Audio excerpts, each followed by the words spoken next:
주님 감사합니다. 오늘도 하나님의 뜻을 이루는 그런 되기를 원합니다. 이른 아침 하나님의 말씀으로 또 충만해지기를 원합니다. 우리 오늘 걸음을 통해서 하나님의 영광이 드러나게 하옵소서. 살아계신 주 예수 그리스도의 이름으로 기도합니다. 아멘. 오늘 나눌 말씀은 사도행전 9장 3절에서 6절의 말씀입니다. 제가 봉독합니다. 사울이 길을 가다가 다메섹에 가까이 이르더니 호련히 하늘로부터 빛이 그를 둘러 비추는지라. 땅에 엎드려져 들음에 소리가 있어 이르시되 사울아 사울아 네가 어찌하여 나를 박해하느냐 하시거늘 대답하되 주여 누구시니까. 이르시되 나는 네가 박해하는 예수라. 너는 일어나 시내로 들어가라. 네가 행할 것을 네게 이를 자가 있느니라 하시니. 아멘. 오늘 본문 말씀을 가지고요, 예수님을 만나면 이란 제목으로 말씀 나누기를 원합니다. 바울이 예수님을 만나기 전에 삶은 어떤 삶이었을까요? 예수님 만나기 전의 모습은 어떤 모습이었을까요? 거기에 대해서 사도행전 26장 14절에 말씀합니다. 우리가 다 땅에 엎드러짐에 내가 소리를 들으니 히브리 말로 이르되 사울아 사울아 네가 어찌하여 나를 박해하느냐. 가시체를 뒷발질하기가 네게 고생이니라. 예수님이 하신 말씀이죠. 한마디로 예수님을 만나기 전에 이 바울은요, 소가 가시체를 뒷발질하는 그런 모습과도 같았다라는 말씀입니다. 이 가시체라는 것은 그때 당시 가축을 앞으로 이동시키려고 앞으로 몰기 위해서 뒤에서 찌르는 끝이 뾰족한 막대기 같은 거예요. 그러면 가시체를 뒷발질한다, 이게 무슨 뜻일까요? 열심히 살아왔는데, 열심히 노력했는데 잘못된 열심과 잘못된 노력을 했다는 겁니다. 앞만 보고 열심히 부지런히 달려왔는데요, 전혀 엉뚱한 곳을 향해 달려왔다는 거예요. 당시 많은 유대인들이 그랬습니다. 요한복음 16장 2절에 보면요, 사람들이 너희를 출교할 뿐만 아니라 때가 이르면 물어 너희를 죽이는 자가 생각하기를 이것이 하나님을 섬기는 일이라 하리라. 자, 유대인들의 생각이 그렇다는 것이죠. 로마서 10장 2절에 그들이 하나님께 열심히 있으나 올바른 지식을 따른 것이 아니니라. 자, 그렇게 나름 하나님을 잘 섬긴다고 하는 일들이 실제는 하나님의 뜻도 모르고 그릇된 일을 하게 되고요, 잘못된 길을 갔다는 것입니다. 바울도 그랬습니다. 자, 나사렛에서 나신 예수님을 대적하는 것이 곧 하나님을 위한 길이다, 그렇게 믿었던 것이죠. 그리고 그 일이 하나님을 잘 섬기는 것이다 라고 생각했다는 거예요. 왜 그럴까요? 자, 하나님을 잘 믿는다는 유대인들이 왜 그럴까요? 사실은 하나님을 모르고요, 예수님을 모릅니다. 이게 무슨 말일까요? 하나님이 주신 말씀, 율법은 잘 알지만요, 하나님이 약속하신 메시아, 이 메시아는 그들이 원하는 메시아로 그림을 그렸죠. 사실은 몰랐던 것입니다. 요한복음 16장 3절에 예수님이 이렇게 말씀하세요. 그들이 이런 일을 할 것은 아버지와 나를 알지 못함이라. 예수님이 그렇게 말씀하세요. 성경을 읽고 성경을 보고 성경 연구도 하고 그러는데요, 사실은 하나님도 모르고 그리스도도 모른다는 거예요. 왜 모를까요? 성경 말씀을요, 지식으로 보았기 때문에 그렇습니다. 실제 하나님을 만난 적이 없다는 거예요. 하나님은 관계를 원하시죠. 하나님은 소통을 원하시고 교제를 원하시고 동행을 원하시는데, 많은 유대인들은요, 하나님의 말씀을 그냥 지식으로 들었다는 겁니다. 그 지식도요, 올바른 지식이 아니에요. 그러나 분명히 성경에 보면요, 구약에도 그렇고 소통하고 교제하고 동행한 사람들이 있지요. 그들은 하나님이 실제였습니다. 만남이 있었다는 거예요. 아브라함이 그랬고, 야곱이 그랬고, 요셉이 그랬고, 다윗이 그랬고, 다니엘이 그랬고, 사무엘이 그랬습니다. 하나님과의 만남이 있었어요. 자, 하나님을 모르니까요, 스데반이 성경을 풀어서 예수님이 그리스도이심을 증거하는데 하나님을 모르니까 돌을 던져버립니다. 많은 성도들을 옥에 가두고 고난을 받게 하고 핍박하고 그랬죠.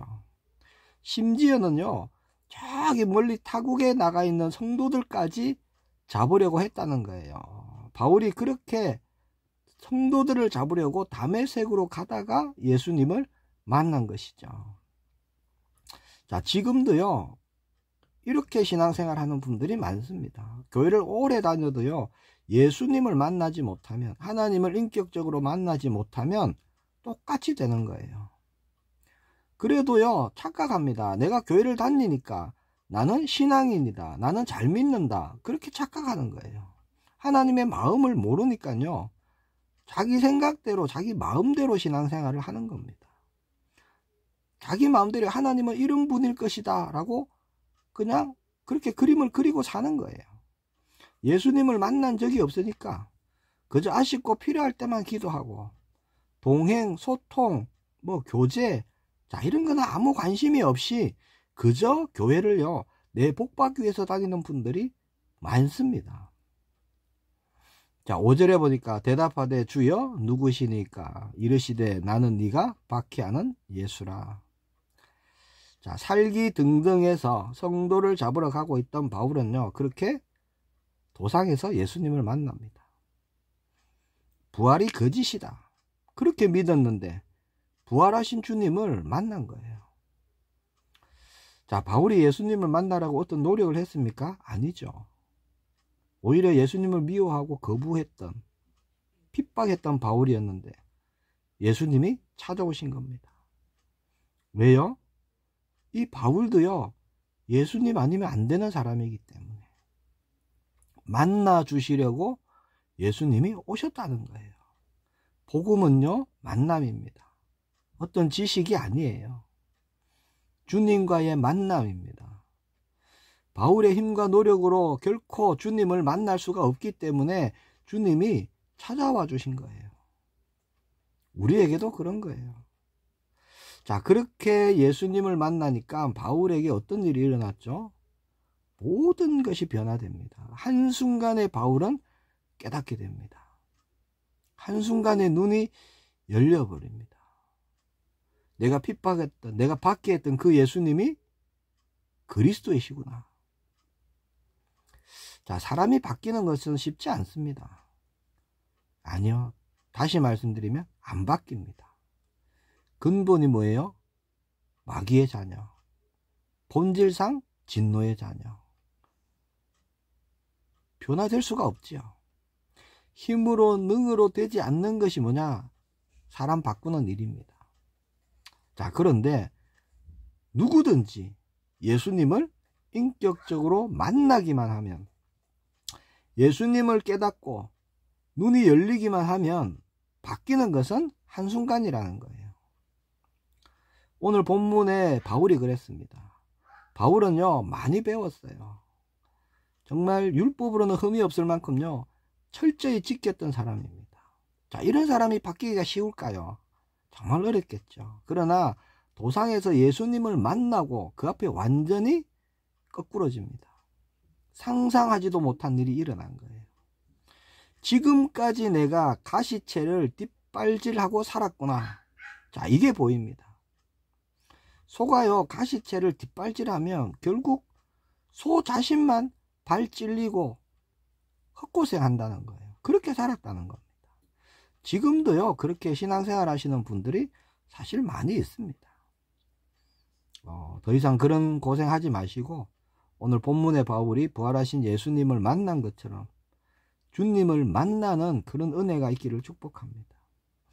정말 예수님을 만나면요, 삶의 참된 의미, 목적, 자, 이게 다 보이는 거예요. 그러면 언제 만날 수 있죠, 예수님을? 지식이 아니라 참 예수님을 주로 고백하고요, 마음 문을 열 때 예수님은 우리 안에 들어오심으로 만나는 겁니다. 그렇죠? 요한계시록 3장 20절에 뭐라고 하시죠? 볼지어다 내가 문 밖에 서서 두드리노니 누구든지 내 음성을 듣고 문을 열면 내가 그에게로 들어가 그와 더불어 먹고 그는 나와 더불어 먹으리라. 자, 더불어 먹는 것을 말씀하십니다. 이거 모든 것을 함께 하시겠다는 관계를 얘기하시고요. 소통을 얘기하시고 교제를 말씀하시는 겁니다. 자, 이 말씀은요. 불신자를 향한 말씀이 아니에요, 사실은. 1차적으로 누구에게 주시는 말씀이냐? 구원받았다. 나는 하나님의 자녀다 라고 말하는 그런 자칭 성도들에게 주시는 말씀입니다. 누구였죠? 라오디게 교회 성도들이 그랬다는 겁니다. 뜨겁지도 차지도 아니한 신앙생활을 했다는 거예요. 나는 괜찮다. 나는 잘 믿고 있다. 나는 잘하고 있다. 그랬다는 겁니다. 하나님의 마음에는 관심도 없어요. 예수님이 정말 어떤 분이신지는 만난 적도 없으니까 아예 몰라요. 그렇게 형식에 매인 신앙생활을 했던 거예요. 예수님이 지금 마음 밖에 계시니까 마음 문을 두드리시는 겁니다. 지금도 이런 상태로 신앙생활 하시는 분들이 있죠. 자, 그렇게 바울처럼요, 예수님을 만나고 나니까 모든 것이 선명해지는 것입니다. 자, 불신자는 어둠으로 산다고 하고요. 자, 그래도 교회에 나오면 어떨까요? 안개처럼, 예수님을 만나지 못하면 자욱한 안개처럼 사실은 사는 거예요. 그러나 예수님을 만나버리면 어떻게 됩니까? 완전한 빛으로 살아가게 되는 겁니다. 사도행전 9장 15절에 주께서 이르시되 가라, 이 사람은 내 이름을 이방인과 임금들과 이스라엘 자손들에게 전하기 위하여 택한 나의 그릇이라. 자, 바울은 예수님을 만나고 나니까요, 진짜 자신이 해야 할 일이 뭔지를 알게 됩니다. 그렇죠? 삶의 이유가 뭔지, 삶의 목표가 무엇인지 분명해지는 거예요. 자, 이걸 바꿔 말하면요, 예수님과의 인격적 만남이 없이는, 자, 하나님과의 만남이 없이는요, 사실 소명도 없고 사명도 없는 거예요. 있을 수가 없죠. 삶의 이유가 있다면 다른 데 있을 겁니다. 왜냐? 나를 부르시고 나와 함께 계시는 분이 누구신지 모르는데 어찌 그분의 일을 깨닫고 그 일에 쓰임받을 수 있겠습니까? 그렇죠? 그렇게 될 수가 없다는 거예요. 만남이 없이는요, 소명도 사명도 없는 겁니다, 사실은. 삶이 답답하다, 그렇게 느끼시는 분이 있다면 다른 게 이유가 아니에요. 아직 주님을 만나지 못해서 그렇습니다. 정말 하나님이 어떤 분인지 내가 모르기 때문에 그런 거예요. 바울을 만나신 예수님은요, 분명한 길을 말씀해 주십니다.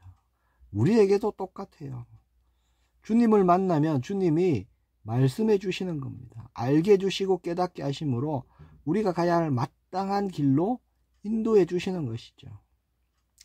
사도행전 26장 15절에서 18절에 말씀합니다. 내가 대답하되 주님 누구시니까? 주께서 이르시되 나는 네가 박해하는 예수라. 일어나 너의 발로 서라. 내가 네게 나타난 것은 곧 네가 나를 본 일과 장차 내가 네게 나타날 일에 너로 종과 증인을 삼으려 함이니 이스라엘과 이방인들에게서 내가 너를 구원하여 그들에게 보내어 그 눈을 뜨게 하여 어둠에서 빛으로 사탄의 권세에서 하나님께로 돌아오게 하고 죄사함과 나를 믿어 거룩하게 된 무리 가운데서 기업을 얻게 하리라 하더이다. 아멘이죠. 자, 바울을 만난 예수님이 이렇게 말씀해 주셨다는 겁니다.